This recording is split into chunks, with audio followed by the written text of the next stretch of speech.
আসসালামু আলাইকুম ওরহমতুল্লাহি ওয়াবারাকাতুহু।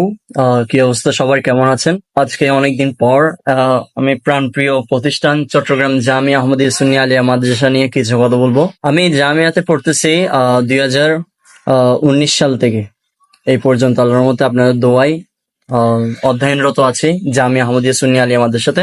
তো সবাই আমাকে কলেজ পড়ুয়া স্টুডেন্ট অথবা পাশাপাশি জামিয়া আহমদিয়া সুন্নিয়া আলিয়া মাদ্রাসার একজন শিক্ষার্থী হিসেবে জানেন। আলহামদুলিল্লাহ আপনার দোয়াই আছি। এটা আওলাদ রসুল হযরত সৈয়দ আহমদ শাহ সিরকুটি হুজুর কেবলা রহমতুল্লাহ আলাইয়ের ওনার তৈরি করা এই প্রতিষ্ঠানটা। আমি গর্ববোধ করি যে জামিয়া আহমদিয়া সুন্নিয়া আলিয়া মাদ্রাসার সাথে পড়ে।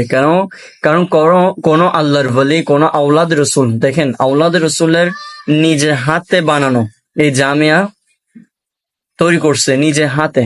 তো সেই প্রতিষ্ঠানে আমরা হাঁটতে পারতেছি, ওইখানে গম্বুজের নিচে 2 রাকাত নফল নামাজ আদায় করতে পারতেছি, পাশাপাশি আমরা যে ওইখানে পড়তে পারতেছি, দরস নিতে পারতেছি। এর থেকে বড় কিছু হতে পারে না আমি যেটা মনে করি।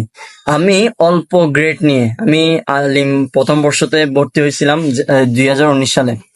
তো আমি আমি মনে করি না জামিয়াতে পড়ার আমার কোয়ালিফিকেশন আছে, ওইরকম কোয়ালিটি আছে আমি মনে করি না।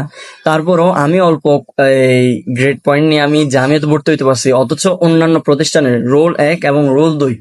আফসোস করে বলতেছে, হাই রে আফসোস, আমি রোল 1 হয়ে, এই প্রতিষ্ঠানের রোল 1 হয়ে আমি জামিয়াতে অ্যাপ্লাই করছি ঠিকই, কিন্তু আসে নাই, আমাকে অ্যাপ্রুভ করে নাই। তো এই ছেলেটা বলতেছে যে আসলে এখানে কোনো প্রিন্সিপালের অথবা যারা কম্পিউটার অপারেটিং এর মধ্যে আছেন তাদের দোষ না, আসলে সিরিকোট জমিন থেকে আমাকে কবুল করা হয়নি বলে আমি এই প্রতিষ্ঠানে ভর্তি হতে পারি না। দেখেন এশক কেমন জিনিস, আমরা এশকের কথা বলি, প্রেমের কথা বলি, তো প্রেমটা দেখেন কেমনে প্রেমিকটা তারা প্রচার করতেছে।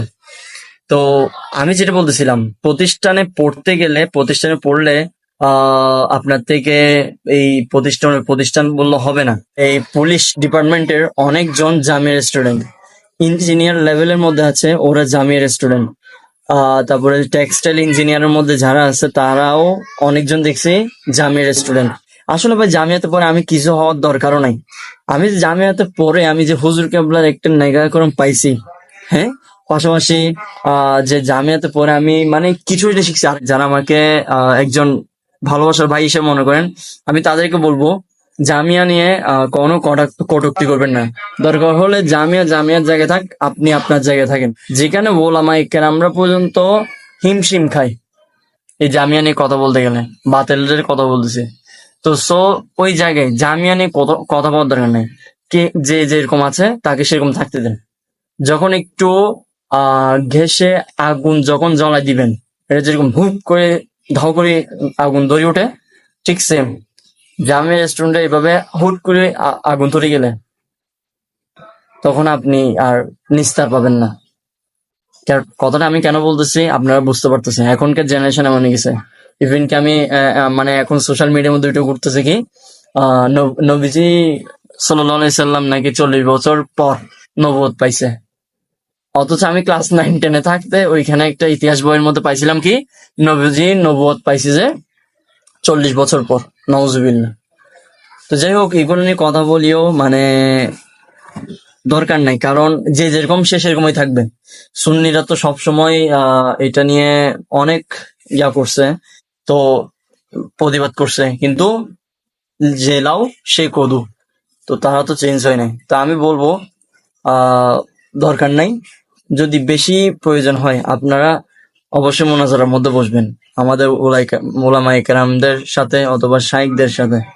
তখন দেখা যাবে নবীজি 40 বছর বয়সে নবুয়ত পাইছে নাকি নবীজি দুনিয়াতে আসার আগেও নবুয়ত পাইছিল, ওইটা আপনারা কোরআন হাদিস দিয়ে প্রমাণ করতে পারলো তো আলহামদুলিল্লাহ। তো সর্বশেষ একটা কথা বলবো, জামিয়া নিয়ে কোনো কথা বলবেন না। জামিয়া হচ্ছে যে একটা ব্র্যান্ড। আমি সবসময় একটা কথা বলি, আমি অন্যান্য প্রতিষ্ঠানকে প্রমোট করি, অথচ আমাকে প্রমোট করে জামিয়া আহমদিয়া। এতটুকু কথা, আর কিছুই বলবো না। ভালোবাসার প্রাণ কেন্দ্র জামিয়া আহমদিয়া সুন্নিয়া আলিয়ার প্রতি শুভ কামনা রইল। জামিয়ার উসিলায় আল্লাহ আমাদের সবাইকে কবুল করুক। ভালো থাকবেন, সুস্থ থাকবেন। আজকের জন্য বিদায় নিচ্ছি। আল্লাহ হাফেজ। আসসালামু আলাইকুম।